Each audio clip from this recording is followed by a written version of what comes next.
Yo, hi there. These comments are for VS, and I am Michael from OTC, OnlineTOEFLCourse.com. And my goodness, so let's give some context to my YouTubers out there. And remember, VS is, I'll get a lot of YouTubers say, well, how did she write that integrated practice test and get, 4.4 out of 5.5 out of, or 5 out of 5, or 30 points out of 30? They want to know how you did it. And thank you for the email here. This shows anybody watching this video here, when you're working on the writing, it's not just something you do for a few months. It's usually a skill developed over several years. And students who score perfect, who get 30 out of 30, they typically have a unique background. And that's what you're going to find out in this video. All right, so let's take a look at the email message. So for VS, what you did is you took my speaking and writing practice test for free. I offered this over at OnlineTOEFLCourse.com, right? So you sent me the writing and the speaking. I gave you some comments. And I'm not kidding you. The integrated writing task that you wrote, literally, it was the best essay I have read in the last decade. Probably since the TOEFL went to the IBT.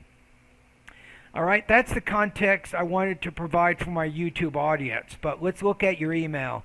Say, Dear Michael, first, let me thank you first for your feedback. You cannot even know how grateful I am in reality and how elated I feel after watching your video feedback. A very big thank you.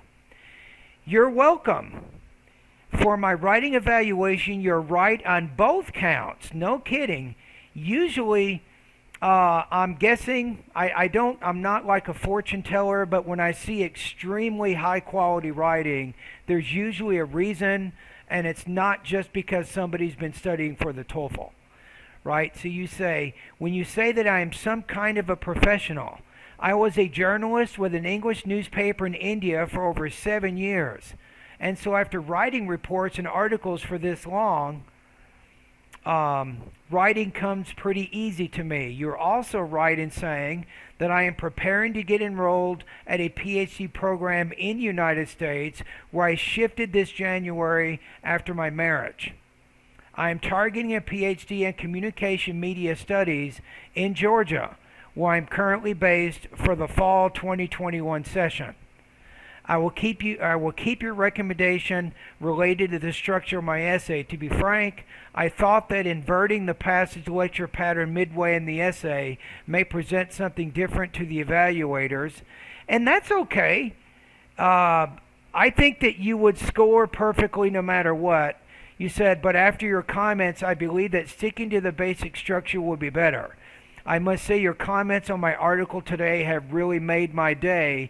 Are you kidding me? You made my day. I'm a compositionist. I'm an English professor for Cal State University, San Bernardino. You write better than my undergraduate and my graduate students. Are you kidding me? So when I see good writing, I get really excited about it. Now, let me give you one more tip. For the independent writing task, I don't think you submitted that to me, and you can only do one free practice test. But don't overthink it. And don't use all the PhD really complicated words in the essay, right? So don't overthink that particular writing. The key is to be very specific in the paragraphs. You have a nicely focused thesis. You have clearly marked topic sentences, and then only use one specific example in each body paragraph. And I know you can do it. You have the vocabulary and the grammar, and you already have the structure, so you can do it. And maybe, if you get a chance, go over to my YouTube channel, and I want you to read the Perfect 4. I had a student from Korea who wrote a 5.0 out of 5. It was an integrated writing task. You should read that sample to see how to do that. I know you can do it, but just to generally see what it looks like. I have had some highly educated people, doctors, PhD people, graduate students, and they overthink the writing section and the speaking way too much, and they actually don't score very high, so be careful. All right, let's keep reading. Say, however, a bigger thank you is due to you for the speaking feedback. I've just begun practicing for the speaking section for the last 2 to 3 days, and I was looking forward to your review. While I am in general fluent in speaking English, the time tasks are a different thing altogether. I will now incorporate your comments of being more specific, not mixing up pronouns, and working on my pronunciation in my further practice sessions. I hope to achieve my minimum required score of 80 when I take the test on the 22nd of this month. Now, wait a minute. You hope to get a score of 80 and you're writing me this email? Change your thinking. Think differently. You need to say, I hope to get a score of 100. Believe me, if you don't get 110 on this thing, I'll be surprised. Honestly. Based on your writing skills, you should be able to get at least 100. So change your thinking on that. Of course you're going to get 80, but can you get over 100? I think the answer is yes. Because why not? You can get 30 points on the reading, right? No, you'll get 30 points on the writing. You'll probably get at least 23 points on the speaking section, right? And maybe, I don't know about your speaking and your listening, so I cannot really say about that, but if you get 20 to 25 on those, you should have a very high score, right? You should be close to 100 or higher. So you say, I have watched a lot of your videos and you're really doing a great job. May God bless you. Stay safe. Thank you. And you too. And if you can, why don't you consider my speaking bootcamp course? It's not very expensive. If you want some speaking support, some pronunciation support, go over to online TOEFL course and check out my TOEFL speaking bootcamp course.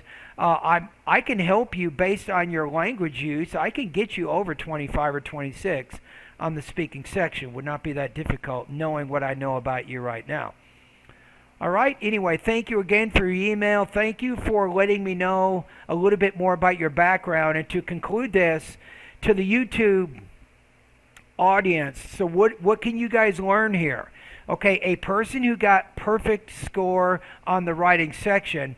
Who is this? This person has over 7 years of writing English experience as a journalist in India, and this person is getting ready to enroll in a PhD program in the United States. So that's telling me this person has over 10 years of writing practice. I mean serious writing practice. And then the student wrote the practice test, sent it to me, and got 30 points out of 30. Now, can you do this in 3 or 4 weeks? Of course not. Can you even get to this level in 2 or 3 months? Probably not. But if you had a few years of writing experience, I think it's possible you can probably get to at least 24 on the writing section of the test, and I can help you get there.